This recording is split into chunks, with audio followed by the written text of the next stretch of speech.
అలంకరించిన పెద్దలకి నమస్కారం తెలియజేస్తూ, నా పేరు వినయ్ కట. సినిమా రంగంలో మాట, కథ, పాట రచయితగా కొన్ని సంవత్సరాలుగా పనిచేస్తున్నాను. ఈ గత సంవత్సరం హైదరాబాద్ బుక్ ఫేర్లో నా తొలి నవల బామ్మగారు కూడా ఆవిష్కరించబడింది. ఆ బామ్మగారు నవల అమెజాన్లో అందుబాటులో ఉంది. అలా గత ఏడేళ్ళుగా నా సాహిత్య ప్రయాణం సినిమా రంగంలో ఇటు నవల రచయితగా కొనసాగుతుంది. కవిత శీర్షిక పండుగ. ఊరికనే వచ్చిపోయిన కథ పండుగలు, తెలుసుకోగలగాలి వాటి వెనుకున్న కారణాలు, అప్పుడే బోధపడతాయి వాటి తాలూకు అసలైన వాస్తవం.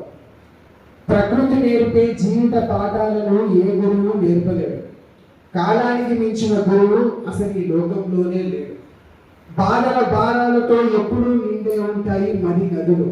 అందుకే షడ్రుచుల పచ్చడిలోని రుచులు వదిలేయమంటున్నాయి ఆ దిగులు. సంతోషంగా ఉన్న రోజులని జ్ఞాపకాలుగా మార్చుకో, సంతోషమే లేని రోజులని అనుభవాలుగా మలుచుకో. ఏ ఒక్క కష్టంతో జీవితం అక్కడే ఆగిపోదని తెలుసుకో. కష్టాలు సుఖాలు శాశ్వతం కావిక్కడ. అసలు ఇది లేని లోకమే కనబడదు ఎక్కడ. అన్ని భావాల సమ్మేళనమే ఉగాది. వేచి చూద్దాం ఏం నేర్పిస్తుందో ఈ కొత్త ఏడాది. ప్రతి ఉగాది మన ఎదుగుదలకి ఒక కొలమానంగా నిలవాలి. మారాల్సింది సంవత్సరం ఒక్కటే కాదు, మనం కూడా. ఈ అవకాశాలు ఇచ్చిన సమాజ అభ్యుదయానికి ఈ ఉగాది ఒక కొలమానం కావాలని చెప్పేసి కోరుకున్నారు.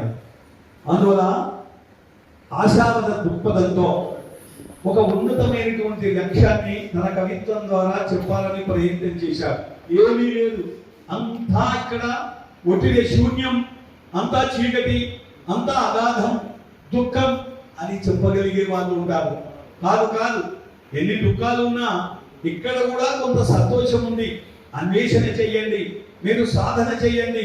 సాధన చేస్తే మీరు అనుకున్నటువంటి లక్ష్యాన్ని చేరగలుగుతారు.